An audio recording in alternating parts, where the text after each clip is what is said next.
పిల్లవాడిగా ఉన్నప్పుడే దీన్ని ఈ చిన్న గొలుసుతో కట్టేశాము.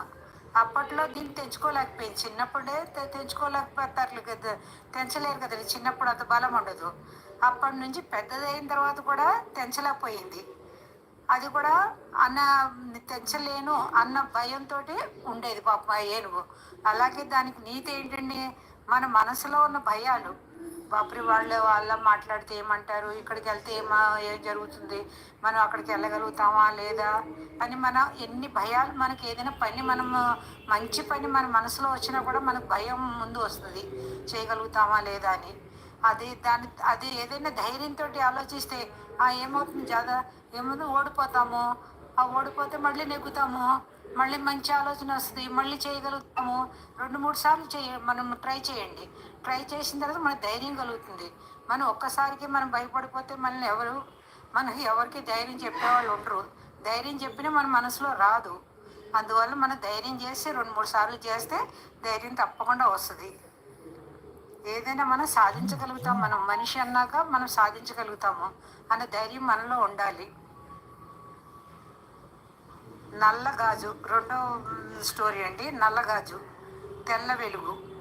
ఒకసారి గురువు తన శిష్యులతో అంటారు, ఈ నల్లగాజును కన్నుల మీద పెట్టుకో, ఇప్పుడు ప్రపంచం ఎలా కనిపిస్తుంది చూడండి. నల్ల కళ్ళజోడు ఉంటుంది కదండి, మనం పెట్టుకుంటాము, ఎలా కనపడుతుంది, అంతాను నల్లగా కనపడుతుంది. మనకి ప్రపంచం అంతా ఎలా కనపడుతుంది, అంత నల్లగా కనపడుతుంది. ఎందుకు, మనం నల్ల కళ్ళజోడు పెట్టుకున్నాం కాబట్టి. అవి శిష్యుడిని అడుగుతాడు, అన్నింటినీ నల్లగా చూస్తున్నాను గురువుజీ. ఏమంటాడు శిష్యుడు గురువు గారితో, అన్నీ నల్లగా కనపడుతున్నాయి గురువుగారు అంటాడు. గురువు నవ్వుతా చెప్తాడు, అలాగే మన ఆలోచనలోనే గాజు లాంటిది. ఎప్పుడైతే మన ఆలోచన ఉంటుందో మనలోనే ప్రపంచం ఉంది. ప్రపంచం బయట ఏమీ లేదు.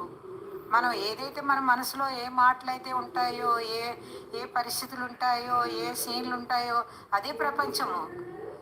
అది అని అంటాడు గురువుగారు నవ్వుతూ చెప్తాడు. అలాగే మన ఆలోచనలే గాజు లాంటివి. మన ఆలోచనలు మంచిగా ఆలోచిస్తే అలా కనపడుతుంది, మన ఆలోచనలు మంచిగా లేకపోతే అలాగే కనపడుతుంది. అలాగా మనకి ఎప్పుడు నెగిటివ్ ఆలోచనలు చూస్తే అందం కనిపించదు. ప్రపంచం భగవంతుడు ఎంత మంచిగా సృష్టించాడో, ఎంత అందంగా ఉందో, మనం ఎంత చూసినా తనివి తీరకుండా ఉంది, అంత ప్రకృతి ఆనందమయంగా ఉంది. అదే పాజిటివ్ దృష్టితో చూస్తే వెలుగు కనపడుతుంది. అంతా మంచివాళ్లే, అంతా నా కోసమే, అన్ని భగవంతుడు అన్ని నా గురించే సృష్టించాడని పాజిటివ్గా ఆలోచిస్తే అందరూ కూడా మనకి పాజిటివ్లా కనపడతారు. మనం నెగిటివ్గా ఆలోచిస్తే నెగిటివ్గా కనపడతారు. ఇంకో స్టోరీ అండి. ఒక ఊళ్ళో 2 రైతులు ఉంటారు. ఒకరోజు తీవ్రంగా వర్షం పడుతుంది. మొదటి రైతు అంటాడు, అయ్యో ఎండ లేదు, పంట నాశనం అవుతుంది అంటాడు.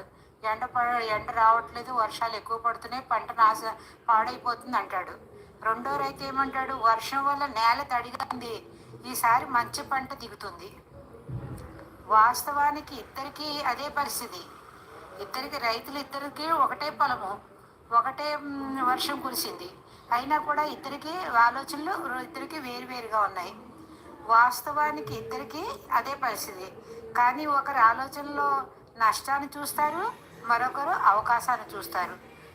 ఒక్కొక్కరు మన ఆలోచనలు బట్టి నష్టం కలుగుతుంది, ఇంత వర్షం పడుతుంది, చేలు పాడైపోతాయి. ఇంకో ఆలోచన, ఇంకొక అవకాశం, ఏమంటాడు, చలో 2వ అవకాశం వస్తుంది కదా అని అలా పాజిటివ్గా చూస్తాడు. దీని నీతి ఏంటండి, పరిస్థితుల కంటే మన దృష్టికోణమే ముఖ్యం. పరిస్థితులు ఎలా ఉన్నా సరే మనకి పాస్ అయిపోతాయి. ఇప్పుడు ఉన్నది పరిస్థితి 2 నిమిషంలో ఉండదు. ఒక పావు గంటల తర్వాత ఇంకొకటి వస్తుంది. అట్లా ప్రకృతిలో మారుతూనే ఉంటుంది. ఒకే పరిస్థితి ఎప్పుడూ ఉండదు. కానీ మనిషి ఒక పరిస్థితిలో మైండ్లో పెట్టేసుకుంటే ఇంకా అలాగే ఉంటుందేమో అని లోపల కుంగిపోతూ ఉంటాడు మనిషి. కానీ పరిస్థితులు మారుతూ ఉంటాయి. ఆ పరిస్థితులు మారుతాయని మన దృష్టికోణం మనం మార్చుకోవాలి. పాజిటివ్గా ఆలోచిస్తే విజయానికి విజయం వస్తుంది. పాజిటివ్గా ఆలోచిస్తే మన విజయం వస్తుంది. అంతేగాని మనం నెగిటివ్గా ఆలోచిస్తే పరిస్థితులు ఇలాగే ఉంటాయేమో, జీవితం ఇలాగే ఉంది, ఇంకా రేపు కూడా ఇలాగే ఉంటుందేమో, ఎల్లుండి కూడా ఇలాగే ఉంటుందేమో అని దృష్టికోణం మనం పెట్టుకుంటే ఏమవుతుంది, విజయాన్ని ఎప్పుడు మనం సాధించలేము. ఎప్పుడు కూడా పాజిటివ్గా ఆలోచిస్తే